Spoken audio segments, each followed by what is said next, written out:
Nako, eto na.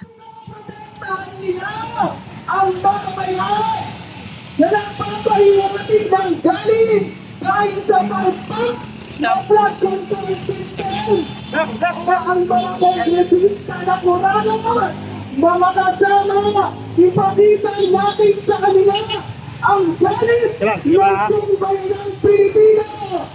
Dalawang patin ang mga representatives. Ipakita ang galit ng mga bayan.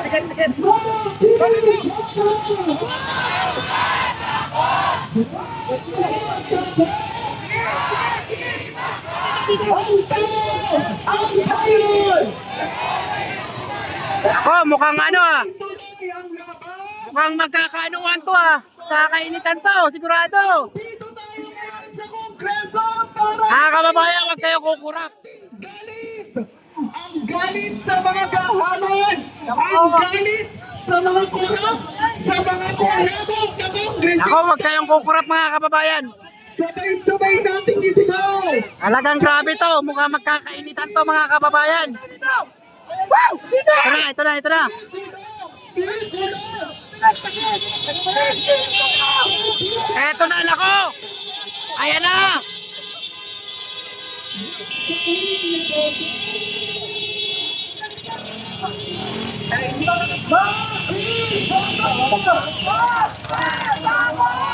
Huwag matakot! Mukhang magkakatulakan ito ngayon mga kababayan ha. Lumapit sa House of Representatives para ipakita ang ating galit sa mga kurap!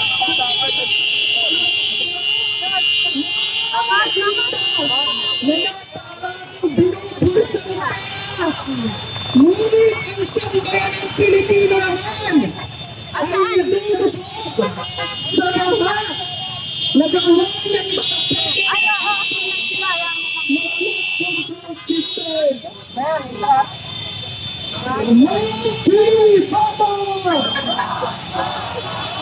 Bigay po tayo lang daan sa mga motorista.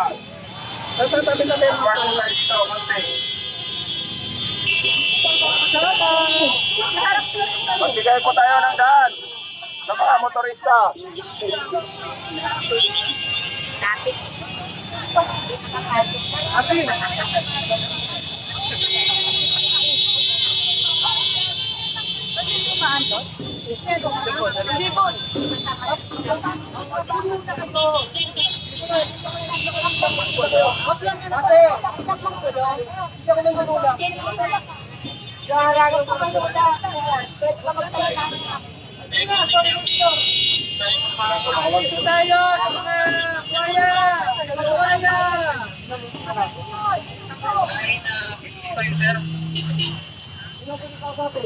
Talagang galit na mga kababayan ang ating mga ano no,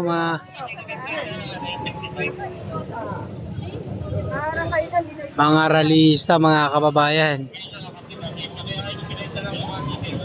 Mukhang nagka-traffic na ito ha mga kababayan ha.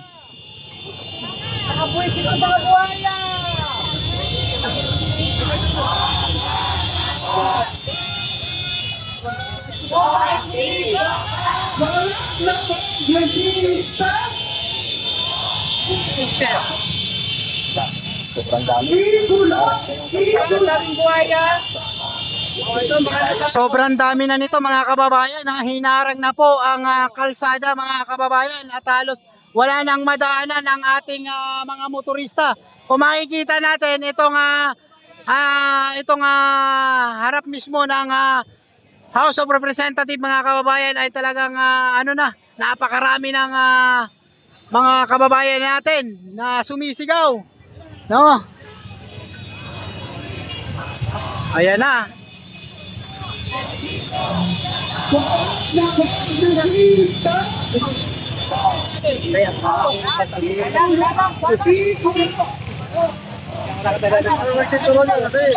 Yang muna nakadala.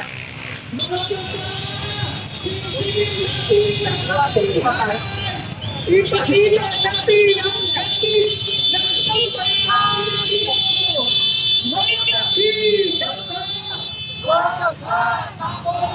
Eh,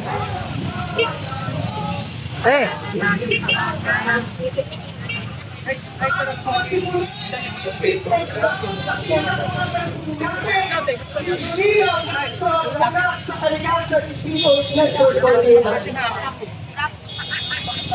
Sabi ni Marcos kahapon, pumalipatan tayo. Aba, ang sagot natin sa kanya, walang kakalma hanggang hindi napapanagot ang lahat ng korap at magnanakaw. Paano kakalma ang mamamayan? Araw-araw nangumpasan ng kahirapan.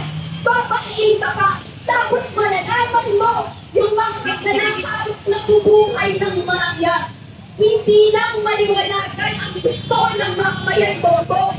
Ang gusto ng mamamayan ay malagot ang lahat ng magnanakaw at korap. At bakit mo pinapakalma ang galit na mamamayan?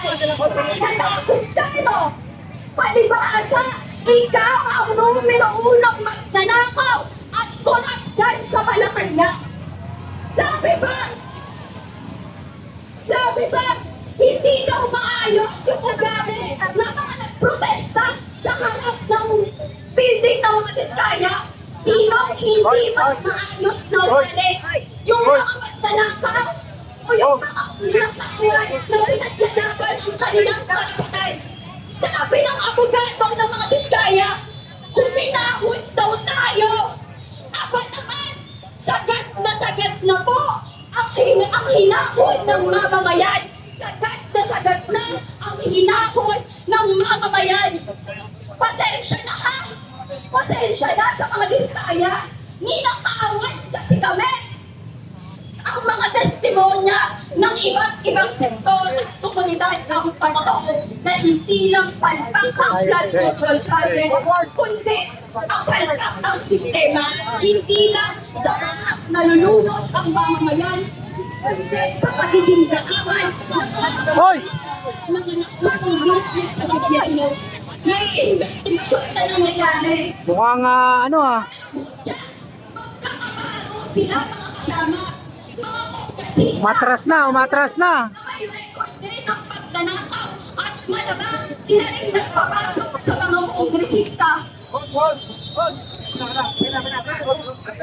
Ang kakapal ng mukha, sana yung nipis ng flood control projects, siya namang kakapal ng mukha ng mga naupo sa gobyerno. Performative justice ang ginagawa.